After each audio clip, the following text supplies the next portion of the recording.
Well, welcome to another edition. Woo, this one's going to be a doozy. I don't know how many of you have seen the movie Dead Poets Society that made the phrase Carpe Diem so popular and so household. But that's what digging in with Dave Ayres, the EBUG goaltender, on the anniversary of the Miracle on Ice from 1980 in Lake Placid. It's going to be so fun to pick his brain because he defines Carpe Diem. So we're going to do that momentarily with Dave Ayres, and we're able to do it thanks to our wonderful sponsors. First and foremost, our presenting sponsor, New Country Auto Group. Oh, these guys. You know, I talk about it all the time. My buddy, one of the owners with his family of New Country Auto Group, Jared the Nooch Cantanucci. This guy, before he decided to hang up his skates, he'd be a heck of an emergency forward finisher because he had 150 points at Shattuck St. Mary's, 152 to be exact. I got to look on Hockey DB. The Nooch sends that to me from time to time. But I mean, you're talking about production in a school in Minnesota, a tremendous elite prep school that's produced Crosby, McKinnon, Parisi, just to name a few. The Nooch has taken that ability to find the back of the net to being, I think, the maestro of the finest automotive group in the United States, from dealerships in New York to Connecticut, Maryland, Pennsylvania, down in Florida. I like to mention that, it's tough with the headphones. For those watching on YouTube, forgot I had headphones on, but I bought my rig at Mercedes of Palm Beach. So the New Country Auto Group, you're talking Ferrari, big sled if you win Powerball or Mega Millions or any of those National Hockey Leaguers and National Hockey League execs watching, Ferrari, Porsche, Audi, Lexus, Mercedes. I mean, I'm just scratching the surface. NewCountry.com. They are the definition of premier, A, B, C, D, E, F, G, from sales to customer service to just flat out excellence. Next, Zim's Vodka. Boy, Zim's Vodka has come in, presenting sponsor for our playoff digging in episodes. Terry Olson, the founder. You can't go wrong with a Western Canadian, a guy that grew up in Vancouver, went to Notre Dame like Rod Brindamore did, played at Penticton like Rod Brindamore did, goes to Western Michigan, he's a Bronco, and then he felt things out in a variety of different industries and said, you know what, vodka's my thing. And he spent months on end, maybe even years on end in Poland, identifying what elements go into potato vodka that make it the smoothest on the planet. And he's accomplished that with Zim's Vodka. I've told the story. One of the top golf courses in the country, Double Eagle in the Columbus area. The great one himself was just recently there. And they exclusively, in the Tiki Hut, Double Eagle, they exclusively pour Zim's. And it was Zim's 59, which is their best. It's their A-level vodka. And the great one liked it so much he signed the bottle. So Zim's Vodka, Zim's with an I.com. To learn more about them. They are both on Twitter and Instagram as well. Data 443 software. Woo! These guys are great. I talk about it all the time. I have my cowboy boots that I made those boots really sing with Shane Willis, Craig Adams at the Calgary. My one visit to the Calgary Stampede, and I had the boots on. But I need the boots because I am a tech idiot, and Data 443 software allows me to get up with the times. Their game planning, everything that they do for sports teams, with their apps to let you know where you need to be. If you're late or you somehow miss an appointment, it's because you're a moron. Data 443 makes it elementary in all the right ways. Data443.com. So without further ado, after our tremendous sponsors have allowed us to dig in with Dave Ayres, Mr. Carpe Diem himself, voted on by the fans in the National Hockey League, the greatest fans on planet Earth, as the numero uno moment in the boy, I'm struggling. Boy, if Mrazek was here, he would tell me that I am really struggling. I'm going to have to find my game, and I'm going to find it listening to my brother Tim Tracy and his catchy deviation of the great Caniac Neil Diamond's iconic tune that now is, for Tim Tracy, Digging In with Tripp. Right after that, the great Dave Ayres. Lace 'em up, let's start the show. We're digging in with Tripp. We're digging in with Tripp. We're digging in with Tripp. We're digging in with Tripp. We're digging in with Tripp today, yeah. Boy, when I think about why I am so fired up for this particular Digging In episode, you won't find a better example of Carpe Diem digging in. Guy who's become my buddy. Everybody knows who he is. Dave Ayres joins me. And Dave, for those watching on YouTube, great to see your face as I start every Digging In episode, as you know. And now I'm going to ask you, partner, how does Dave Ayres define digging in? Phew. I think it's all guts. I think for me, it's in everyday life, you got to dig in. You got to do what you got to do to make things work the way you want them to work. So it takes a lot of guts. Well, we're going to get back to February 22nd, the anniversary of the Miracle on Ice, a night that we'll never forget that you maestroed made happen. But since you're just outside the bubble in Toronto, I want to start with how, because you're part of the team, how you took in the first round matchup against the qualification round against the Rangers, and your thoughts and what it was like to watch the boys dig in against the Rangers. It was awesome. Actually, we were at the cottage for the first game, and we watched most of the game on just on the TV there, and took a little break, went down by the dock, I think in intermission. So it was pretty cool. Different for them, that's for sure. The atmosphere for the games, I'm sure, was a lot different for those guys. But wow, they came out hopping, and they were ready to go. So that was a pretty cool round robin series. So let's see what happens to the next one. As we get through the episode, we're going to talk about how well you know the Toronto Maple Leafs, having practiced with them for a considerable period of time. So you know what an NHL locker room's like. What makes, because I know you feel strongly about this, what makes the Carolina Hurricanes a true team? The passion of these guys. They're all good buddies. They all want to win. They all want to have fun. And just being in that room and the camaraderie and how fun the game of hockey was for them, it just goes to show why the team is so organized and so great on the ice, is because they've gelled so well inside the locker room. It's cool to see. And your coach, Rod Brindamore, celebrated his 50th birthday yesterday. Happy early birthday, because it will be your birthday, number 43, on Wednesday. Thank you. Your coach in the NHL, Rod Brindamore, what makes him an exceptional NHL head coach from your experience with him as your bench boss? I think he's just an awesome guy, just to be such a great person. Like I said, with the passion for hockey, like the rest of the guys in the room, obviously it shows coming from him, trickles down to the guys, all of his experience, and his just passion to win and be great. I think he's a perfect head coach, and I was lucky to be there for that day and just to see how he works. Let's really have some fun with that day.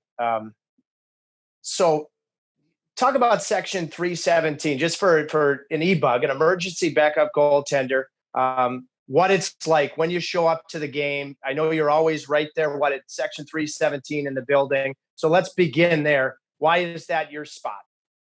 I'm not really sure. I think Sarah came with me the first day, and we just wanted to pick an area that was kind of out of the way. There's, what it's like in the crowd. There's a lot of people wearing their jerseys. They're drinking their beer. They're having a good time. And, I'm kind of dressed up, and they're like, well, here you go. Here's a seat, and kind of go wherever you want. If you want, we have an all access pass. So just kind of picked a spot. It's wide open up there. No one's really around. You get a great view of the game.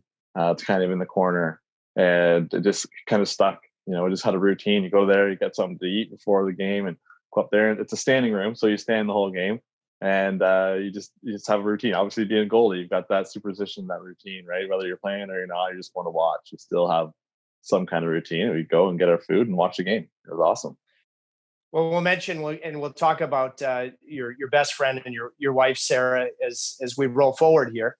So, what are you wearing? I mean, do you dress up like you're a National Hockey League player? Do you wear coat and tie? I mean, what are you wearing there in 317?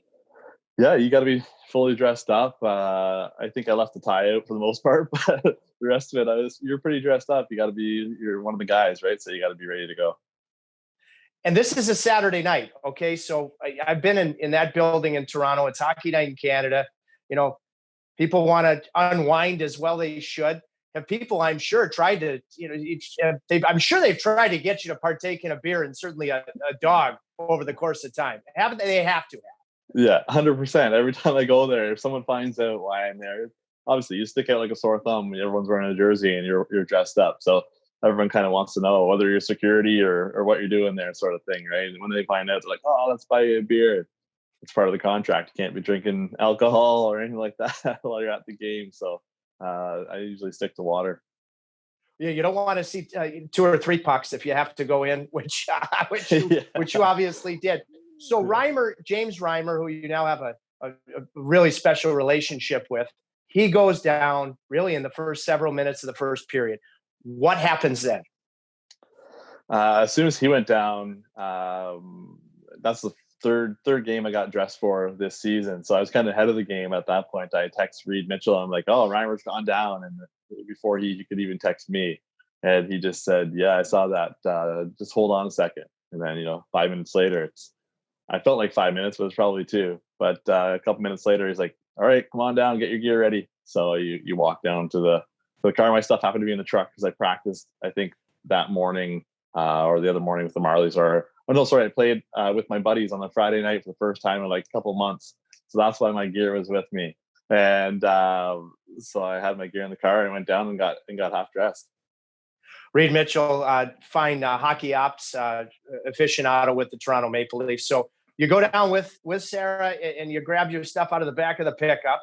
And now you get to the Canes locker room, or almost like an attachment, like a media room off of the Hurricanes dressing room. How quickly do you get your gear on? And this is as the Hurricanes are still finishing the first. Yeah, it was still in the first period. So I just kind of carried my gear. That's actually the hardest part of the whole thing, is carrying your gear. It feels like you're walking 3 miles to get to the dressing room, but you get there and you just kind of throw your stuff on. And I think I had just like my Under Armour gear on when they brought the jersey in. And I was kind of like, wow, that was fast. And one of the guys came and I said, "Hey, can you take a picture of me with this jersey?" And he did. And the next thing you know, the guy's coming in, takes it away from me, and brings it back 5 minutes with my name on the back. And I just had finished putting my pads on. And then Pace was there.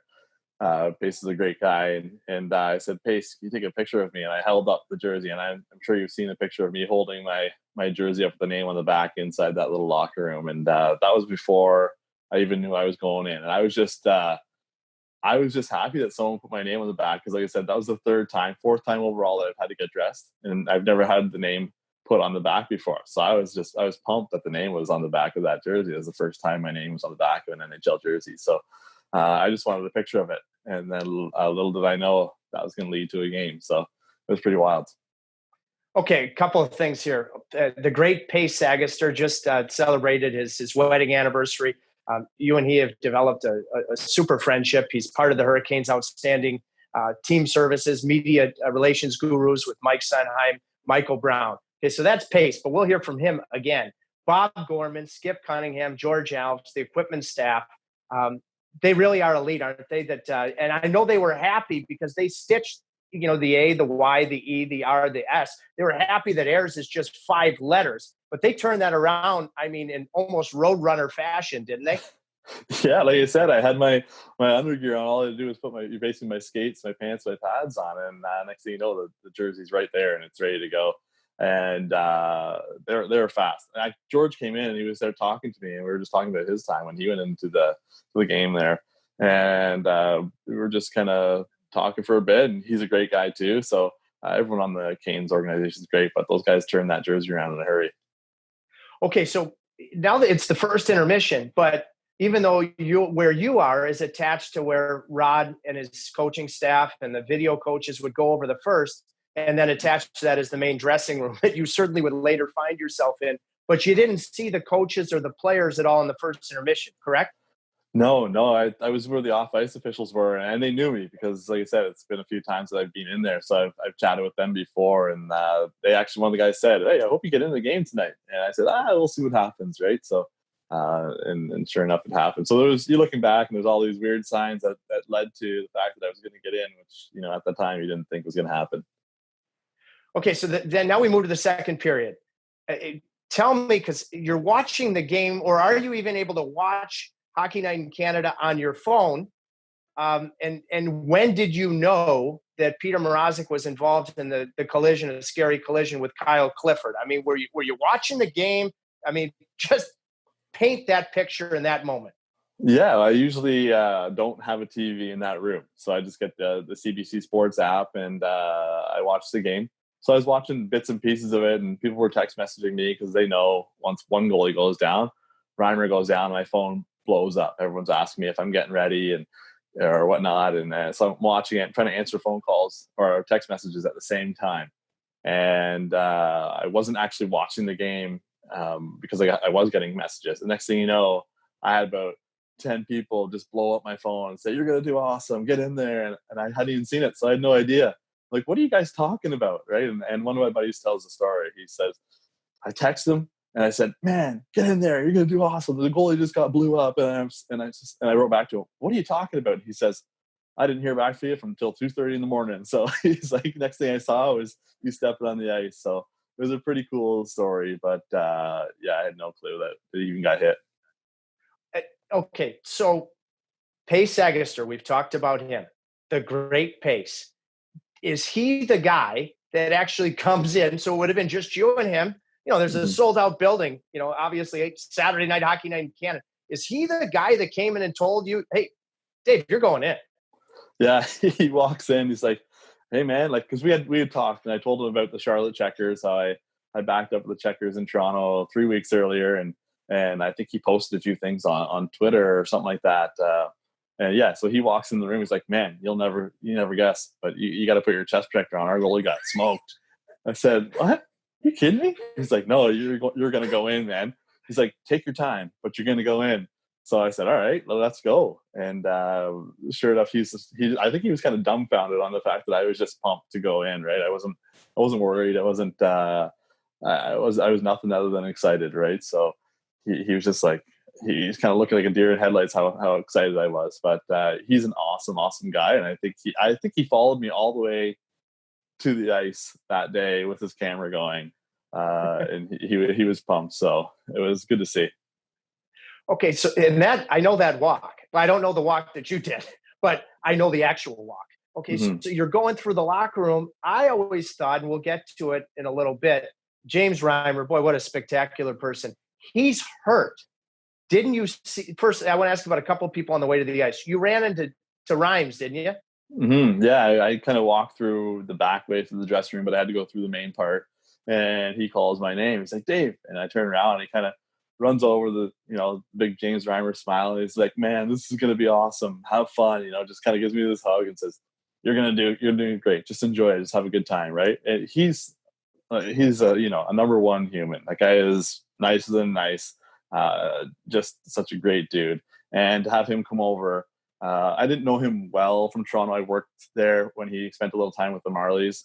So I kind of talked to him a few times in passing. I'm not sure if he fully remembered me, but either way, I just knew that he was a great person then. And then just to see him come over and just kind of give me words of encouragement on the way out to the rink was awesome. So that kind of calmed me down quite a bit.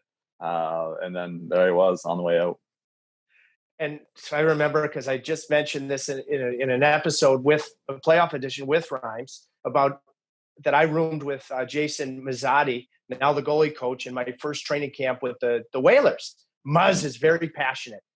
So he comes down, love him. What did you have a run in with him too? Because now he's your goalie coach. Did you see Muzz, and what was that little tutelage session? Yeah, he was awesome. He just kind of said to me, he kind of looked worried, to be honest, because I would too if I was in his position. It's like, oh no, who's this guy that's going to go in for us now? And so he just kind of gave me a quick couple of little tips on what I should do out there, and kind of settled me down as well. And I think he followed me right to the door with Pace. I think they both were basically right to the door So they had my back, that's for sure.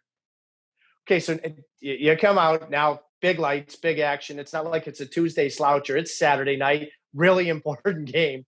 And I remember watching from up in the television broadcast position way up top, a couple of guys, I want to say Svech and Aho. What do you remember about when you went and just stretched out? You can't take shots, okay, because that's the rule. About Sebastian, Andre, or anybody else that came back and gave you a stick tap and were you nervous at all? I know you're cool as the other side of the pillow, but were you nervous? And tell me about those moments.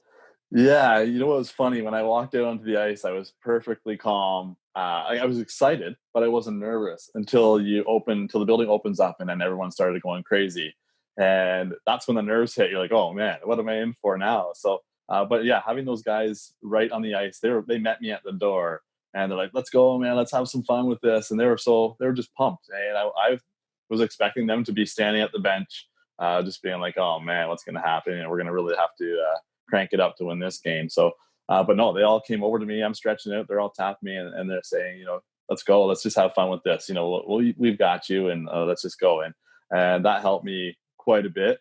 I was lucky enough to take a couple shots. I think I took like 5 shots because they do allow the emergency guy to get in there and get a couple shots, which was great. So it's not like it calms you down, but the puck at least hits you a little bit, right? But yeah, and then there was that pause before the game started. I think they were still going over the rules or something like that at that point. So I'm sitting there on my knees, which kind of made for a really cool picture. I think it's the same picture that's behind me that Sarah painted. And that's the spot where I was just trying to soak it all in when I was on my knees before the game actually started up. You don't get to take much in during that game because your mind's going so fast. But to be able to get back and watch it the odd time, you get the memories flowing. I know that you've watched it twice since, but I need to just take this chronologically. And you're right. The pause was because the initial 5-minute major to Clifford got rescinded to just 2 minutes. So that was the delay there, of that 5-minute power play going to 2 minutes. And so now you're on the power play. And gosh, having been a goalie, puck comes up the ice. Here you are. You're in a National Hockey League game. I think it was Hyman shorthanded with some solid pursuit. You go out and reverse the puck easily. If you were nervous, could have thrown it in your own net. Tell me about that play, because I think it was to Gardner. Did he call for it? You easily could have gotten an assist in your first shift in the National League. Yeah, they ended up going up and scoring on that play, so it was cool. But I saw the puck. I knew I had to get myself into the game, and I love playing the puck. So I was having no part of leaving that one go in the corner. So I came to meet it, and I just heard one of the guys call. I think it was Gardner called me. And I just pumped it behind the net, and he took it up, and the guys went and they scored a goal. So I was one pass away from an assist on that one. But it gets you in the game. As a goalie, if you like playing the puck, you got to do it to get yourself in the game. I was so pumped. I almost fell off out of the window there in the TV booth. Okay, so now big goal settles you in. Now the Leafs, with all their weapons, they bounce back. I want to ask you about one of the goals they scored, because you told me after the game when I came down to congratulate you, John Tavares, you know him, okay? And you had, so you thought, where did you think he was going? You never want to guess as a goaltender, but you knew him well, so you were just trying to use that knowledge to figure out his shot location. Yeah, he's got a great shot. Obviously, one of the elite players in the National Hockey League, and he beats me all the time on the blocker side. So when he curled out of that corner there, went to the top of the circle, I thought he was going to snap it far side on me. And then he just used the screen and fooled me. I was turned the wrong way. It was totally my own fault. But hey, it was my first NHL shot, and it went in. So you can't feel too bad about that one, having one of the best players in the league score on you on your first shot. But he's just a great guy, and I just got beat on that one. Speaking of great players, okay, so now the Leafs have tied the game, and I get excited just asking about this. Austin Matthews, we know his finishing ability. Okay, this would have given less than a minute to play in the second period, the Leafs the lead, and who knows, maybe they never would have relinquished it. So he ends up going low. All right, I want you to tell me, I think you had done a commercial with him a couple days, why you thought he might go low, and then I'll get into the mayhem after that, because I'll never forget this moment. Yeah, we did do a commercial, and I just aired actually that commercial right before their playoff series there. And I was the guy he scores on, then he jumps through the glass. If you saw that commercial, It was really cool, but he had to go low blocker in order to go across in front of me and jump in the glass. So first 3 shots, we were just kind of messing around. I stopped all 3, and he's like, "Come on, Dave, like let one in. We got to score. I got to score on you for the commercial." He's such an awesome dude. Austin Matthews is such a great guy. He's so funny, and he ends up scoring, and I've been in practice with these guys many times. I know he can rip it low. And it's just kind of like a give and go in the corner, and he just sets himself up. And I saw it coming, and I didn't quite get down on it. I was kind of like in the reverse VH, which was a bad spot for me to be in. And then I was lucky enough it got stuck under my foot, but I thought it had hit the side of my foot and went behind the net. So I stood back up kind of, and the guys were like, "No, it's under your feet." And they all jumped on me, and I got lucky to keep the puck out of the net there. But he did it twice to me. Matthews did it twice. The second time I was ready for it, and I was kind of down already. But yeah, that was a lucky save there. I think that save changed the outcome of the game. That's my opinion. So I have to piggyback on it for another question. Warren Foegele, who was almost laying on top of you after your initial stop, he said you, Davey, it's under you, don't move. And then he said you were just totally relaxed. No big deal. And then he said to you, "You just stopped Austin Matthews." And he claims that you said, "This is as play is going on," right before as the whistle's happening. I stop him in practice all the time. Yeah, Legit I did story? say that. I did say that. I don't even know why I said that, but he's obviously scored a million more goals than I've saved. But I've had to stop him quite a few times in practice. But I said that. I did. Yeah. Sometimes I say things I don't even think, especially in that moment, right? That's what makes the game the greatest game on the planet. So let's get into the dressing room, okay? Tie game, all right? From what I hear, you delivered a heck of a speech to the crew. That's what I want to start with. What did you say to the boys?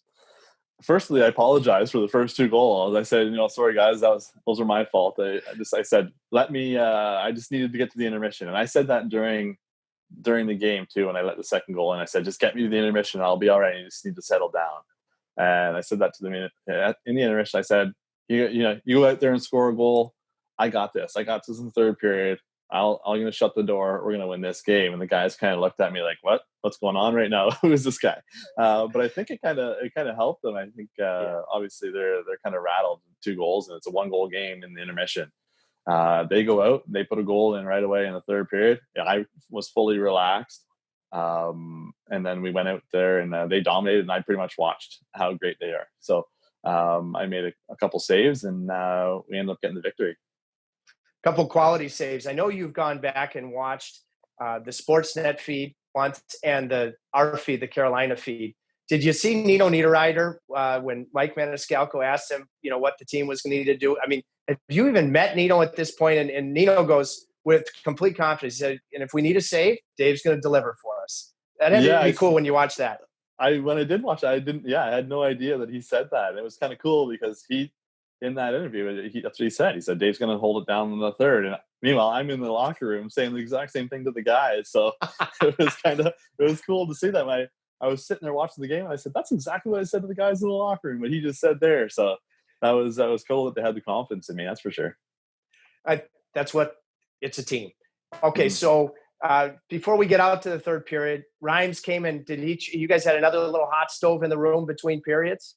What happened there? Yeah, well, first I had to change I had to put a pant shell on top of my Toronto pants because they were ugly blue. They said those are the ugly blue pants. Can you put the red over top of them? So I was sitting there putting the pant shell. Reiner comes and sits down, and he's like, "Man, are you having fun?" And I said, "Well, yeah, other than 2 goals, it's been a lot of fun." And he said, "Just, you've saved pucks your whole life." He's like, "It's no different. Just get out there and put yourself in the right position, and the puck's going to hit you. Don't worry about it." He was just really cool and really calm, and obviously a nice guy. Just wanted to sit there and just kind of chat with me, so I wasn't feeling down or feeling alone at the time. And he just picked me right up and gave me the confidence to get through the third. Were you able to take in the sights and the sounds and the smells of I mean, come on, it's Toronto. It's hot. It's Saturday night in the third period. Did you ever look around and look to see where Sarah was? Did you look up to 317, during any whistles or commercial timeouts? Yeah, I tried to actually look up there. I didn't see her. Apparently she moved down or something like that. But the things I remember the most is that the building felt like it was literally shaking under my feet in that second period when I went in there and the game started and people just went absolutely nuts. It literally felt like I was shaking. You couldn't hear anything except for people just cheering, and then they scored 2 goals, and then all I could hear is shoot every time Toronto gets the puck. I heard them yelling shoot, and I was thinking in my head, please do, like I want to get warmed up a little bit more. I need a few more shots against me, right? So, and as well how it is. If you're not having the best game, a few more shots to the chest will help you out a little bit. So that's what I was hoping for. But yeah, I had one point where a buddy of mine was right behind me in the game, and I hear someone just aggressively banging on the glass. And I turn around and I'm like, who is this? And I go to take a sip of water. It's one of my buddies going nuts, videotaping me from the back. And it was pretty cool to see someone that just sitting there videotaping you during a game like that. That was wild. He sent it to me. It was pretty cool. I remember the one save you made on Hyman. Any goaltender knows that the area between the arm and the body on the blocker side, you squeezed it. And it was inside the dots. Quality National Hockey League stop. That's my favorite one, along with the Matthews one late in the second. But I have to ask you about this. Am I wrong, or somebody was at the red line, a Hurricane, posting up, and then went for a change? Did you not have a shot on goal as well? Yeah, definitely. The puck came down to me, and everyone was kind of changing it. One of the Carolina guys was on the red line. He looked down to me, and I'm like, oh, he's wide open. I'm going to go. And as soon as I was about to pass it, he starts bailing towards the bench. And I saw Toronto guys coming down on me, and I said, oh, let's just bank this off the boards, hope it goes on net. And sure enough, Anderson had to make a fairly easy save on the side of the net there. You win the game. I'm sure that it's a bit of a blur at that point, but any of the boys, when they came out to congratulate you now in a way bigger than hockey moment, again, anniversary of Miracle on Ice, anybody say anything in particular just on the scrum on the ice after the final buzzer went? I think a lot of them were just kind of yelling my name, and they were just cheering, and they were all jumping up and down on the ice. And it was just awesome to see the camaraderie with the guys and how proud they were of themselves and me just to get that victory. And they're just, you saw the shower, the water shower at the end when I came back. Didn't expect that one at all, but that just goes to show how great that team is. And then we've seen it so many times now, but what did you think live? I mean, you've just accomplished this when Rod came in. There's no way you could prepare for this with the perfect thing to say to capture that moment when he waltzed into the room.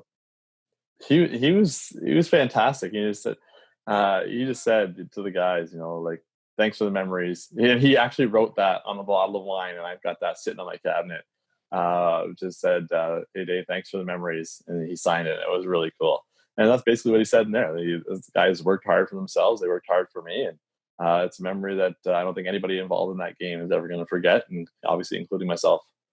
Nobody in the hockey world will ever forget. Nobody, I think, beyond the hockey world will ever forget. And we'll get to some of the ways that it's probably changed your life in a few minutes. But now I want to learn more about my buddy, who Dave Ayres is. So you started playing hockey at 4, and then in Whitby at 6. That's when you really got going in goal, right? Yeah, I started playing when I was younger. My dad was a goalie. My brother was a goalie. So it was like, do we buy him players equipment, or do we just give him the hand-me-down equipment that we saved for the last 4 years? So that's how my parents worked. They're like, well, we've got goalies in the family. You're going to be a goalie. So I was kind of thrown into it, and I had my own built-in goalie coaches, I'd say, with my dad and my brother there. And I always say, I tried to go out there and not do what they did, because every time I would watch them play, it's like 5 goals, 6 goals. My dad's in a beer league getting lit up, and I'm thinking, if I'm going to be any kind of goalie, I'm not going to do what he's doing. So I tried to change it up a little bit, but no, my dad and brother were the guys that led me to where I am. How far is Whitby for the Caniacs from Toronto? Because that's where you played a lot of that youth hockey. Yeah, it's about an hour away, give or take traffic, but an hour without traffic. Okay, so then you play through high school. You had some offers. You played some junior B, and then you had some offers to play at really good Division III schools, really in the New York area. You decided, you know what? You were a little burnt out. So now, what's your brother's name? And you're working at a GM plant in London, right? Making you're putting bumpers on pickup trucks, right? Yeah, we were working in Pickering, Ontario. My brother Chris and I, he was already working there. He's like, "Hey, come here and get you a job." So, I'm 18 years old. I said, "All right, I'll take the money." It's decent money back then. I think I was making like $25 an hour. I thought it was great. No bills to pay. You're kind of raking it in. And they had a good hockey team. They had a bunch of guys that some of them played semi-pro and AAA rep all the way through. So they had some good teams. So I just went and I played with them and got a taste of what beer league's all about at an early age, right? So, but we won a bunch of tournaments and we won a few leagues, and we had a lot of fun. And I was just burnt out from playing organized sports, to be honest with you. And that's why I went that route. And I ended up getting lucky. One of my buddy Brent Culleton, he came up. He was playing for Tallahassee Tiger Sharks, and he came up and had a tournament with us. And he's like, "Man, you're pretty good. I got to get you to come down to our team next year." And then, sure enough, I went down, I think in March, and basically practiced with those guys for, I think, 10 days or something like that, or there was 2 weeks. And they sent another goalie down. And I was actually going to get into a game. And a goalie got sent down from, I believe, Cleveland, I think it is, or Cincinnati. And I didn't get my shot, but it was a lot of fun being with those guys. And then I kind of went on to a few camps. The Pro-Am San Jose Sharks camp was held actually in Minnesota that year, and a few other camps. And then little I know, I was going to need a kidney transplant, but I was at the Federal Hockey League when my feet got so swollen, and I couldn't fit my shoes or my feet into my skates. And then next thing you know, I'm in the hospital. So that's how that went. Yeah. And at this point, you become a very good, these are quality leagues, and you had some opportunities, and now you see these symptoms. What are those symptoms? And then this incredibly scary situation ultimately resulting in your mom, Mary, giving you one of her kidneys. Can you maybe tell the story from start to finish of this incredibly scary time? Yeah, it was a tough one. I was in amazing shape back then. I was 24, 25. And I thought I was in the best shape of my life. And it's not, I thought, oh man, I got the flu. My stomach's not right. I was sick to my stomach probably 10 times a day. And I was working with my buddy Sean and his dad, doing some flooring as an apprenticeship. And I just kind of couldn't get there to work one day. And I actually got into the car and I started driving. I was so dizzy. I couldn't see. And I almost hit a lady going across the road. So I turned around and I went home, and I just laid in bed. And I know at that point, I knew something was seriously wrong with me. So I went to the walk-in clinic here, and I saw my doctor, and my blood pressure was 240 over 120. And I think they brought 3 different blood pressure machines in just to see if they were faulty or not. Basically, my blood pressure was so high. And they sent me to the hospital because they were afraid I was going to have a stroke or a heart attack at that point. And they did a bunch of testing, and they found out that my blood pressure was high. So they thought my blood pressure being high was causing my kidneys to fail. Well, it went from about May, that was in May, until October. And I was going through the Federal Hockey League camps while I had all this stuff going on with me. And I was at my parents' house for Thanksgiving in October. And I ate and I stood up when I was ready to leave, and I basically passed out on my feet and ended up going back to the hospital. And that's when they told me your kidneys have about 10% function between both of them. So they said, it's time for a kidney transplant, and we're going to get you on dialysis as soon as possible. When I switched hospitals that night. I went to the other hospital, and I was sitting in a room with a nurse, and the nurse says to me, I have a book on kidney transplants and everything that's going to happen. And I asked her if I could have it. And she said, okay. And she sat there for all night. And I said to her, you don't have to sit here with me. And she said, unfortunately, when people have problems like this, or if something big happens in their lives, we have to have someone sit beside them, because it's mentally, it can be tough on the person, and you never know what someone may do. So, I had a lot of support, and I ended up getting through. My mom was right there by my side. The minute the doctor said, "Can you transplant?" my mom said, "Where do I sign up, and how do we get this going?" So it was great to have my family and my friends supporting me. Family first. And, that's, again, a big theme with your team, the Hurricanes, that family's everything, both your immediate family and then your hockey family. after the procedure. Tell me about the road back to being able to get approval from the doctors to start playing hockey again. Yeah, I actually had a camp for Laredo Bucks I was going to go to in the Central Hockey League. So my doctor is a big hockey guy, and they rushed the surgery. They got it up there, and they got me going. But I ended up going from about 205 pounds down to 160 in those 9 months that I was on dialysis. So the diet is terrible. You're so dehydrated the whole time, and your body takes a beating. So it's tough to get back. I don't think I put my skates on until probably January that year, and it was tough. During dialysis, I was actually still playing hockey with a bunch of buddies in the summer.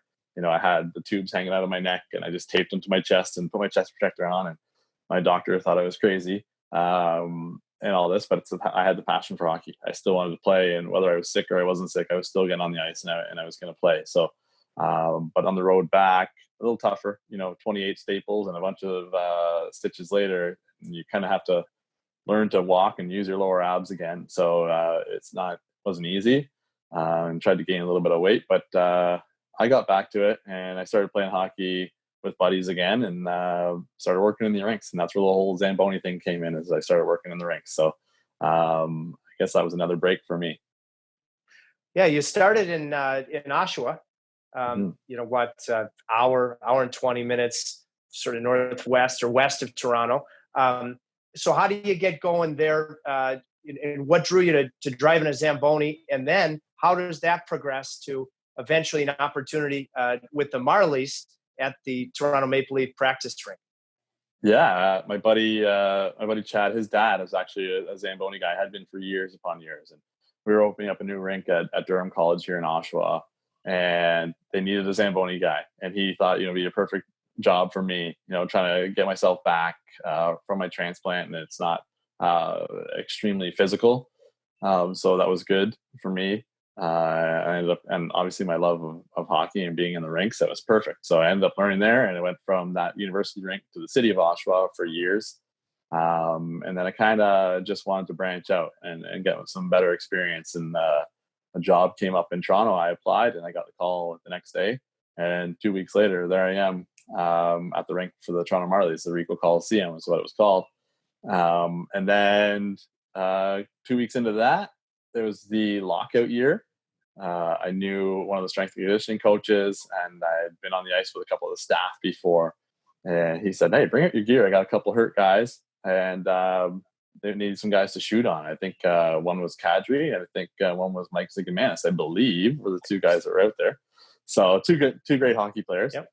And I'm out there taking shots, and they're like, "Man, you're pretty good. You want to bring your gear tomorrow?" And then sure enough, I bring my gear the next day, and Dallas Eakins was the coach that year. And I guess Dallas was out on the ice, and he's like, "Yeah, anytime we need a goalie, are you available?" I said, "Yeah, I work here. I'm in anytime you need me." And I was on the ice quite a bit that year, and it's been the same way for the last 8 years. I'm on the ice anytime they need me, which can be 5, 6, 7 days a week, 2 weeks in a row, whatever it is. I'm always there for them. Boy, Dallas, good man, doing a nice job in Anaheim now. Stevie Spott was also part of those times and part of Pete DeBoer's staff with Vegas. How does that graduate then to, in the last year or so, now going from the American League to practicing with regularity with the Toronto Maple Leafs? Yeah, a lot of the staff, Toronto's good at bringing their staff up through the system. They have a lot of guys that they bring through the Marlies all up into the Leafs. And my good buddy Will Burns, he's one of the equipment guys for the Marlies. He's been there since day one. I think it's just him and I over this last 8 years, the only two guys left from the Marlies, actually. Everyone else has moved on, and new guys have come in. So Will and I are great buddies, and he was the guy, he calls himself my agent. So he gets me into these practices all the time, and he's the guy between Sheldon and myself getting in. And Rich Rottenberg, he's a performance guy for the Leafs. He was with the Marlies, and Rich is also another great guy, and he's the guy who basically does all the load management for the goalies, and doing different drills and skill sessions for the guys. He has it all set up, and I'm his guy, so he calls me all the time, and that's how I got in the Leafs, because I was doing it with him for so long in the Marlies system. And then when he moved up to the Leafs, he's like, I'm gonna need you. So like I said, I was on the ice with Leafs and Marlies this year, so it was one of the tougher years. And as you get older, the body takes a beating, but it's a lot of fun, right? I'd rather get there taking shots from the pros than not playing hockey at all. Did you ever have a situation in practice where, gosh, Mike Babcock didn't like the way things were going, or Sheldon Keefe, where you ever heard it from the coach? Yeah, yeah. Mike Babcock was great to me all the time. Like the very first practice I was out there, he came up and tapped me. He's like, "Hey, Dave, thanks for helping out."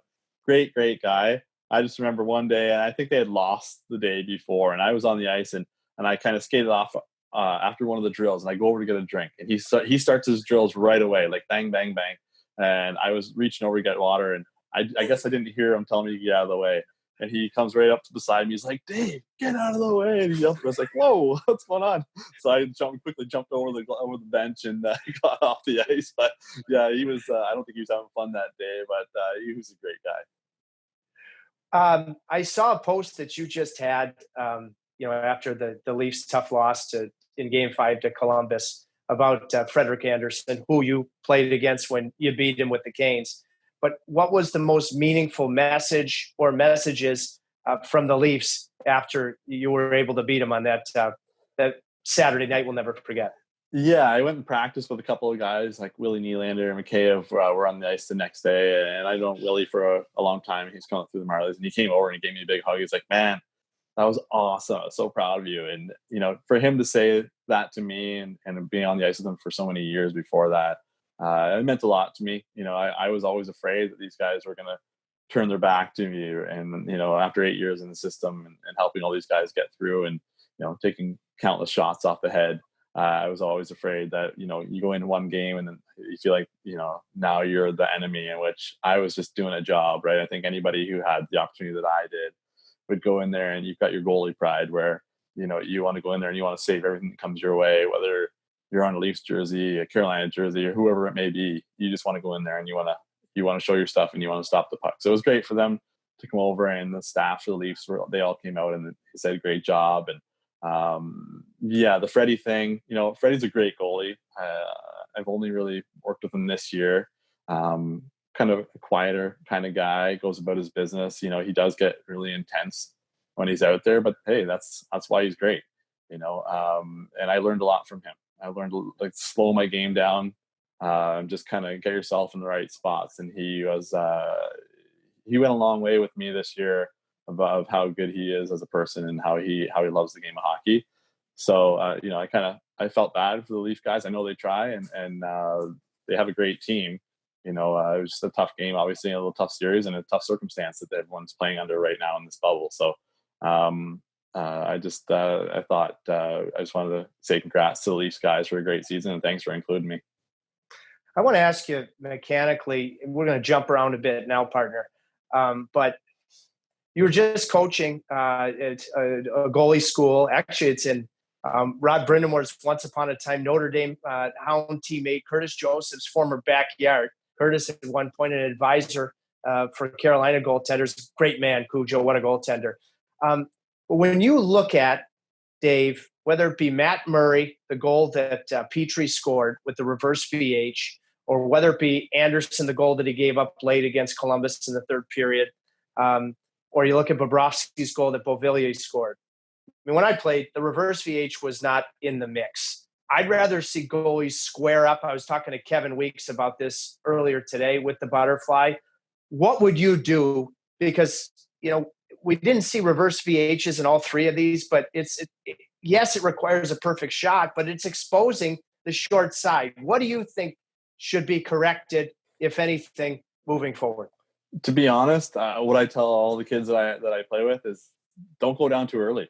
I watched that Freddie goal last night, and when he went down and he shot from the side, in my opinion, if he was standing, that would have hit him right in the pad and kind of gone out. And I know everyone loves this whole kind of get down and cover the bottom of the net down. And I've been in practice so many times, and I remember Tavares said one thing to me. He's like, "You're like Marty Brodeur." He's like, "I couldn't score on Marty Brodeur for the first 3 years of my career because he would stand up and he would just catch the puck and he would just deflect it into the corner or kick it into the corner." He said it was so hard to score on him that way. But now, and he said this is from him, all the goalies that go down now, you kind of know where their openings are going to be. In a stand-up goalie, you don't know that because it's harder to score. And that's my style.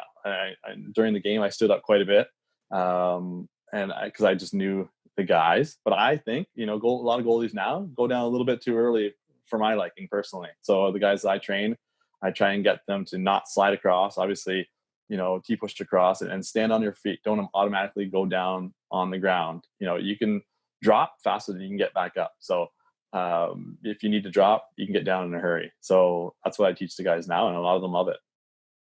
I want to go a step further here because we just talked about Cujo. As good of a goaltending performance as I've seen in a playoff series for Carolina was in 2002, Artur Zerbe. Not a guy blessed with size, and he never went down prematurely. He couldn't because he had to play big for a smaller guy.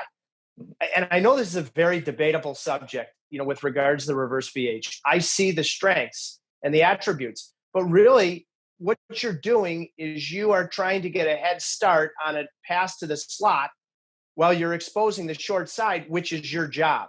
Okay. So I just, whether it be staying on your feet or squaring up on the butterfly, your job as a goaltender is the shot in a team sport. Have the blind trust in the slot that there's coverage. That's just my own opinion. Do you agree? I fully agree with that. I think, the players, if the player worries about his own guy and ties up his stick, he's not going to really get that shot on you anyways. And then you'll have that time to move over. And that's why I like the standing as well. It's easier for me to shuffle across or just kind of rotate my body a little bit while I'm standing to make that save rather than kind of be down against the post. I feel like you've got to go a little bit further if you're already down against the post than opposed to being, if you're standing up and you just kind of rotate your body and then you're there. And if your guy's doing his job in front of the net and he's taking that stick away, even if you are standing and you have to go down, you still got time because he's tying up the guy. So like you said, it's debatable. Everyone has their own thing and everyone teaches their own way. But I try and let the guys react instead of being too proactive on the whole thing. No doubt. Your wife, Sarah, and for those watching on YouTube, that beautiful painting that she did right behind you. You met her in your late 30s. We're going to get to some posts that she had, and some questions from the fans in a few minutes. But how did you meet? And boy, to be able to experience this with your best friend and your life partner has to be just, indescribable. Yeah, she's awesome. Obviously, we've been through a lot in the last 4 years. Even with the hockey stuff, for her, it's quite the change and quite the adjustment for her. But yeah, we met in London. I was at a baseball tournament. I actually was pretty hardcore into baseball. And the weekend that I met her, I ended up, we met at a Jack Astor's, and she went home. And the next day I was in baseball tournament, and I took a ball off the face. So a guy throws it from the outfield. It rolls. It hits the bar where the fence is, comes up, pops me in the face, breaks my glasses, cuts me under my eye, cuts me on the nose. And I sent her a picture of it. She's like, oh, my God. She's just kind of just laughing at me. And then sure enough, I go and meet her on the Sunday again on the way home. And she's there with peroxide and some new skin.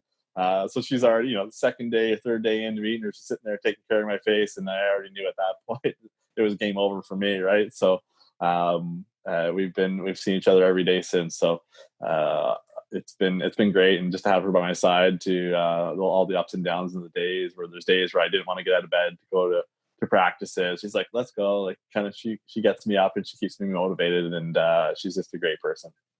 And clear, she dug in with you early and often. Mm-hmm. Question about your expertise with regards to being a zamboni driver. Obviously, the National Hockey League has never seen action in August, Dave. It's very humid. It's hot. I thought the ice seemed to get better and better at Scotiabank each and every game in the qualification round. I'm sure you know the ice crew there. What is the key? I'm sure there's some uncontrollables to having the best ice possible as we go the first, second round conference finals and Stanley Cup in Toronto and Edmonton. Mm-hmm, yeah. It's a brand new sheet of ice, and anybody who's in the ice world has put a brand new sheet of ice in, it has to get worked in. Those first few games, the ice is going to be kind of a little chippy, and it's not the greatest. And it's like a good goalie glove. You get it and it feels great, it looks great, but it's got to get worked in. And that's the same thing with a sheet of ice. It's got to get worked in. And it took a beating, that's for sure, with having 3 games there. And Toronto's always had a little bit of an issue with the ice a bit, but there's a lot of variables that go into it. But I think they're going to do a great job. Obviously, having 3 games a day there was not easy on the crew, and I'm sure there was guys working overnight trying to keep it about at least an inch and a half thick to get through those days. And I know Kyle, he's the ops guy there, and he works hard. He was in Edmonton, and where they have really good ice, so I know he works hard. But I feel for those guys. I know they're putting a lot of work in, and hopefully it works out in the end, and the players have some good ice for the playoffs here. Great analogy that I can identify with. It's like it's different now. These goalie gloves and blockers are made so well. I laugh with Mrazek about this. You wear it right out of the box, but just explain that to the layman like me, why the ice has to get worked in, just so anybody listening and watching can truly understand. Yeah, when they build it as a mist, and it's really hard.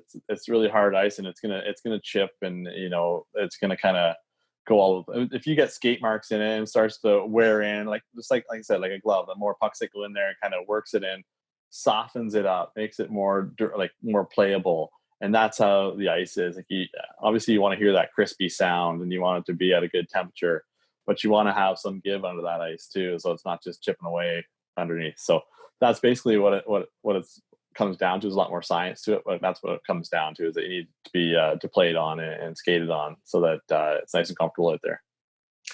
Okay, I'm going to start to look at some questions that all of your great fans sent me. But as I locate it, because I'm a tech idiot, Dave, has there been any conversation or appetite, a status for a potential book?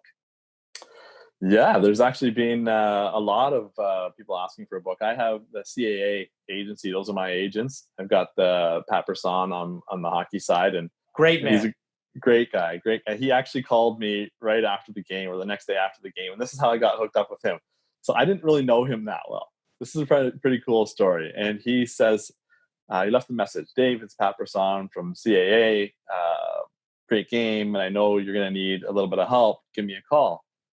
And he says, if you need any references, ask Kyle Dubas and I think John Tavares or something. He said something like that. And I know the name from somewhere. I actually Googled his name. And I'm, oh, okay, that's his agent. And a few days later goes by, he calls me again. And I didn't answer because I was out somewhere. And then finally he calls me, and I was at a charity event probably a week or so after the game, or 2 weeks after the game. And I finally answered. I talked to him for an hour during this charity event outside the door, and he got me all hooked up. He's like, man, there's going to be movies. There's going to be books. There's going to be people chasing after you. He's like, let us help you out, because you're not going to be able to do it on your own. And he wasn't wrong. He knew exactly what I was in for, right? So, but yeah, there's definitely book deals coming up, and the other one is a movie deal, which is going to be a big feature film. Right now, we're working on signing with a fairly big company that everybody knows. So we'll see. It was supposed to be done a week or two ago, but there's some hiccups, I think, now with the whole COVID stuff and whatnot. But in a few weeks, hopefully there'll be a pretty big announcement coming out. So cool. I want to elaborate on the movie question in a second, because a fan did ask. But quickly on Pat Brisson, elite. I mean, here's a guy that I believe, I could be wrong, but gets to Los Angeles because he represented, and Luc Robitaille, a dear friend of his, of course, Luc Robitaille breaking in Hall of Fame career with the Kings. And I first met Pat really in earnest at Sullivan's Steakhouse here in Raleigh, because he was representing Sidney Crosby. And it was like the year or two before, it's when Ovechkin went first overall here in Raleigh.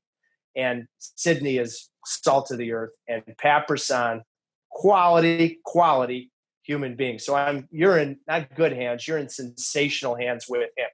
Yeah, he's amazing. Yeah. So the question here is, in the movie, I'm going to have to look and see who asked this question to give them credit. They said, who's going to play you? It's from Amanda Nicholson, great Caniac. She says, when you get to casting the movie, which celebrity is going to play you, Sarah, Rod, and she put it in. If I make the movie, I doubt I make it, but you throw Brad Pitt in if you'd like. But who's going to play? Who's going to play?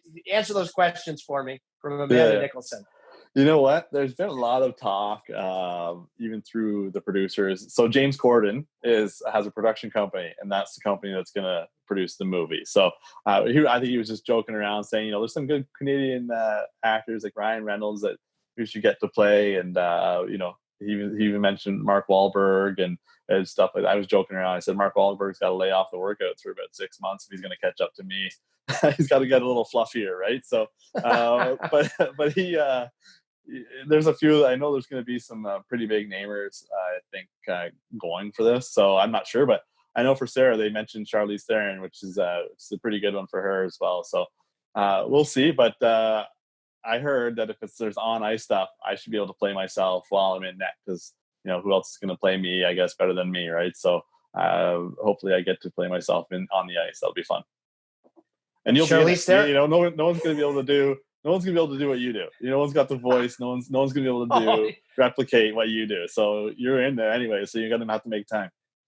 How did we do on the Fox broadcast when you went back? I know you've only watched the game twice. When you went back and watched our feed, how did we do? I need rigorous honesty. I'm always trying to get better.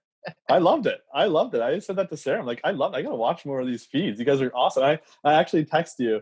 I think it was the other day saying, I had the TV on mute and I had you guys on through the Sirius XM app listening to you guys. It was a little bit of a delay, but I loved listening to you guys calling that game. I was just, it was really cool and it brought back a lot of awesome memories for me.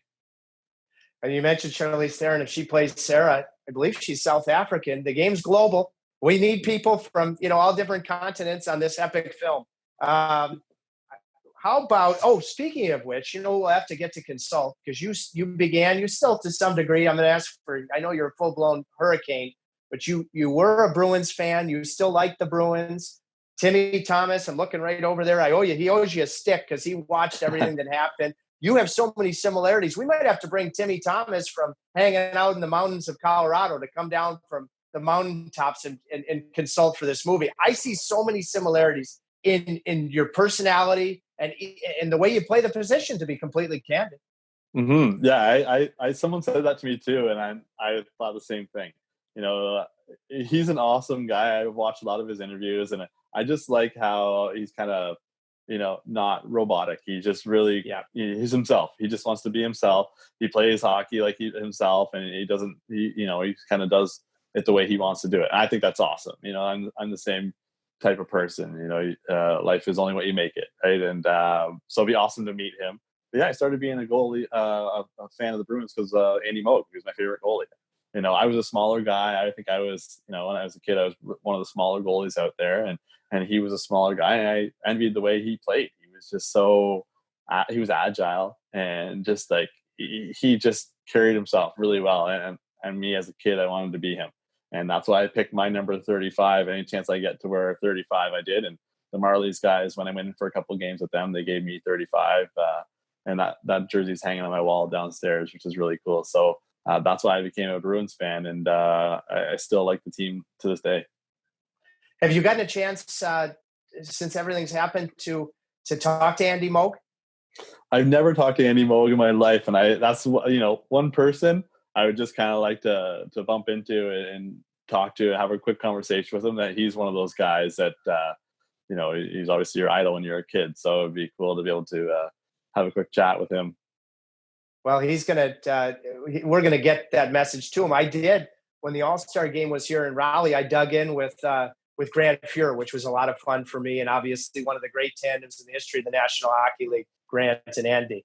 How about, I'm going to give credit where credit's due, who asked this question, but what is the biggest way that, in the most drastic way, the coolest way that your life has changed since that big Saturday night?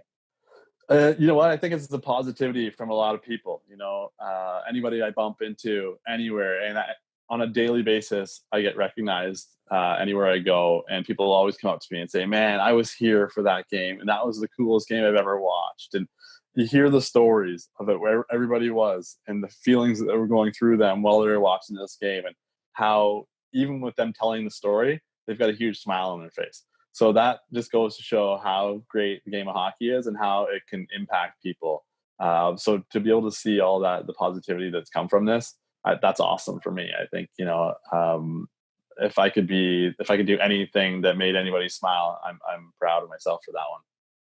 Several of the Caniacs want to know, what was the most special part of your trip to Raleigh right after the whirlwind trip to New York City. We'll get to that in a minute, but the most special part of your trip to Raleigh.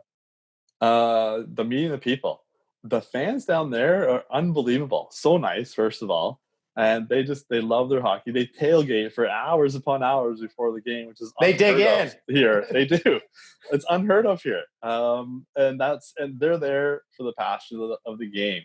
I said this to one of my buddies the other day. I said the difference between going to a game in Carolina and going to a game in Toronto is you look in the lower bowl, everybody's wearing jerseys, everybody's wearing some kind of Hurricanes outfit. In Toronto, if you go to a weekday game, there's a ton of suits, and they're talking to each other. And if a puck came flying over the glass, they'd get hit in the head because they're not watching the game. But you go to a game in Carolina, everybody's watching the game, everybody's cheering, everybody's having a good time.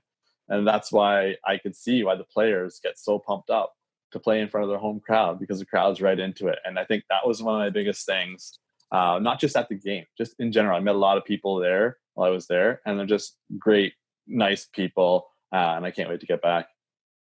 Can't wait. Let's take this one step at a time here with the Canes about to take on the Boston Bruins. But I want to see a parade. I want to see a convertible and the Caniacs going bonkers, because not only did you deliver the goods, those were two unbelievably important points. I mean, that was a huge hockey game, Dave. Before you came down for Dave Ayres Day, you were in New York. And I mean, I remember I was talking to a doctor in an emergency room in Detroit, and she said that she was just doing rounds, and all of a sudden there you are on Good Morning America or the Today Show. And then I turn and I see your mom on the show. What were the wow moments that Monday, that magical Monday in New York City? Yeah, I think I went there the night before. Pace met me there. The great Pace. He unbelievable. The two of us and one of his buddies actually met us at one of the little bars down the road, and we kind of had a drink and just kind of went over what we were going to do the next day. And Pace and I were up bright and early. I think I was up at 6 o'clock in the morning doing a couple phone interviews back in Toronto, and then next thing you know, we're hopping in the car and we're going all over the place to Today's Show. And I kind of felt bad for Pace. By the end of the day, he was dragging his butt all over the place. I knew he was tired, and that was supposed to be his day off, and he was a trooper for sure. But yeah, Today's Show, you're doing the Fox stuff, and you're doing CNN. Stephen Colbert calls us last minute, and we go do that one, which was a lot of fun. Get to see the NHL headquarters in New York, talk to Gary Bettman for probably about a half hour in his office. Wow. Great guy, great guy. He was so nice, and we went over a bunch of fun stuff, and he's really cool. So I had a lot of fun in New York City, but I couldn't tell you if I went back there. I couldn't say, hey, I was there, because I felt like I was getting pulled by the hips all over the place. You go here, turn here, and I think I did like 20 something interviews between phone and in person that day. So it was a blur, but a lot of fun. What was the coolest part of that 30-minute conversation with Gary Bettman? You know what? He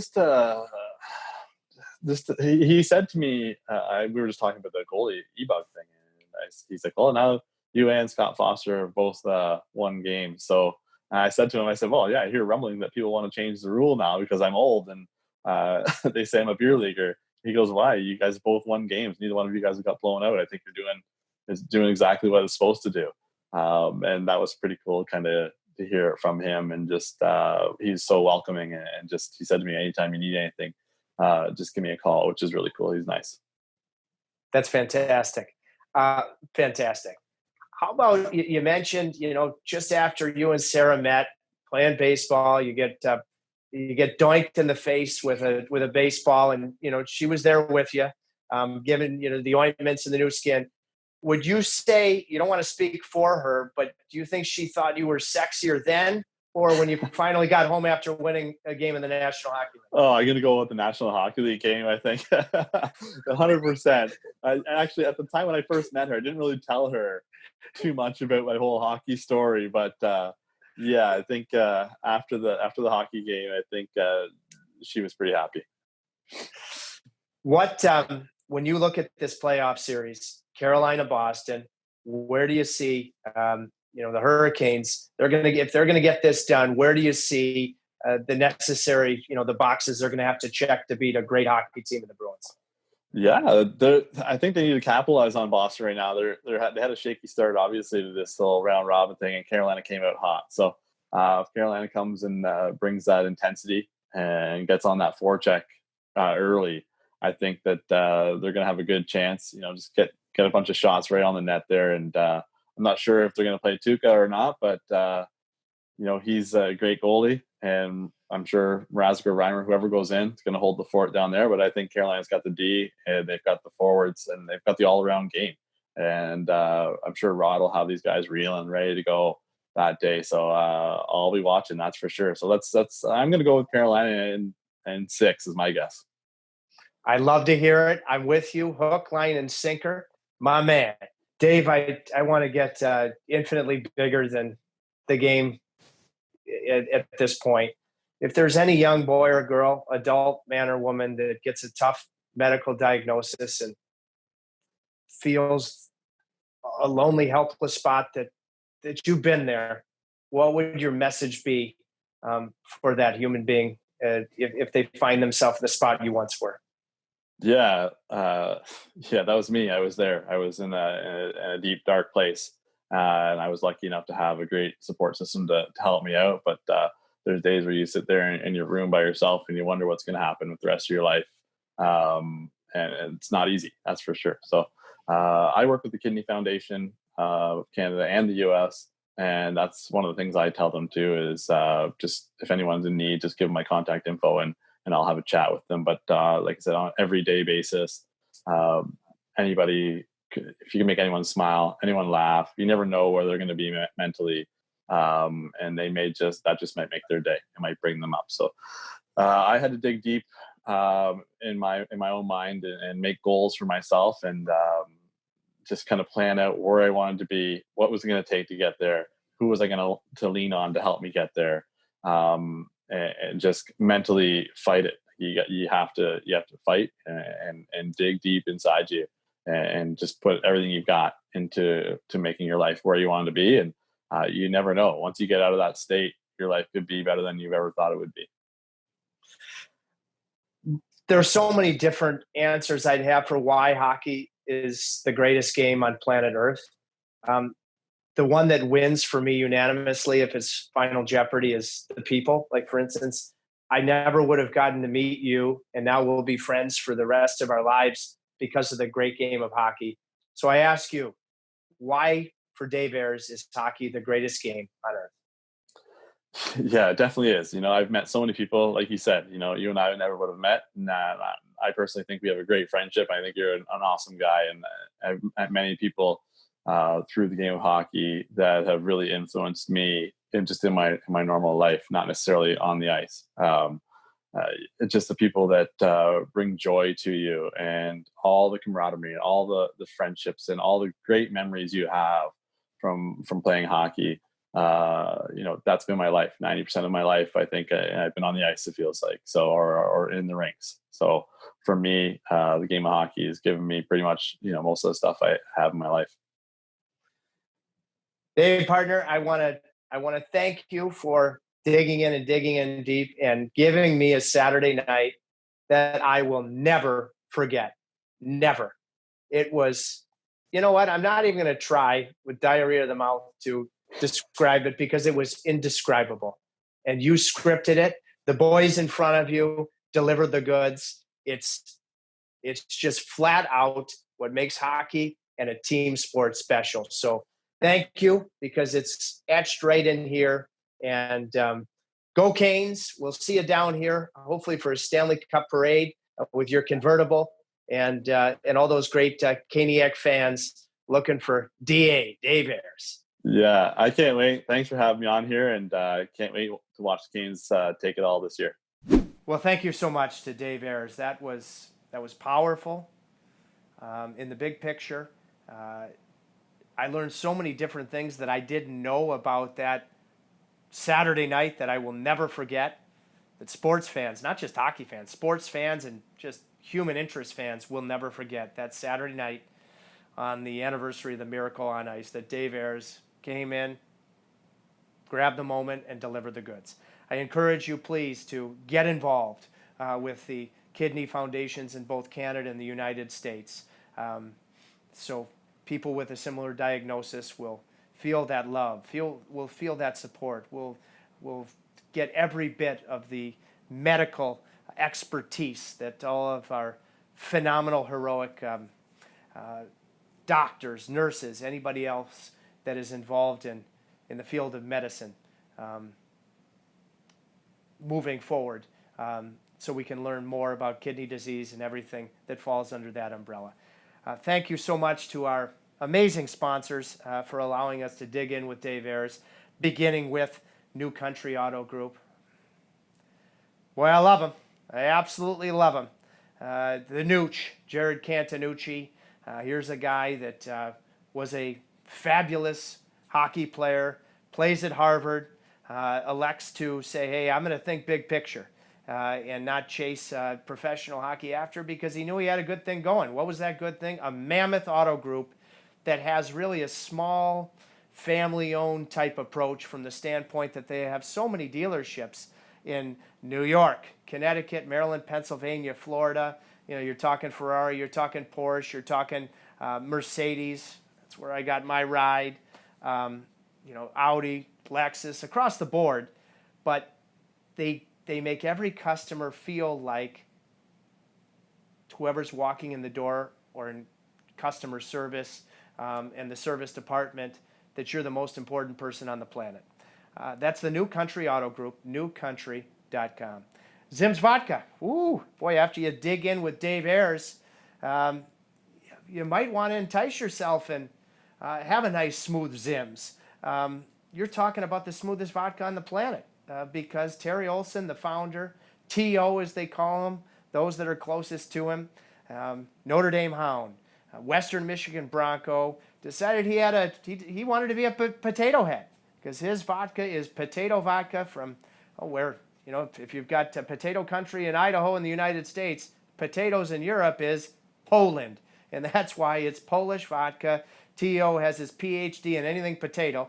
And that's why his vodka is the smoothest on planet Earth. Zim's with an I, vodka.com. You can find him on Twitter, on Instagram.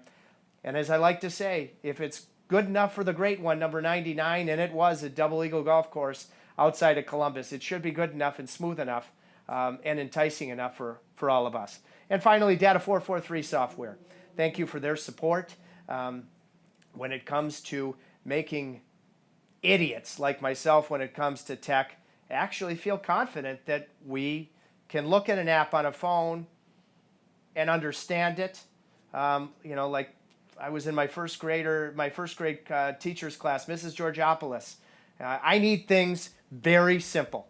And Data 443 software, whether it be for sports teams and game planning, telling you where you should be at any given time, or in the business world, in terms of a calendar, you're not going to do any better. And these guys are great caniacs. They're great caniacs at Data 443, data443.com.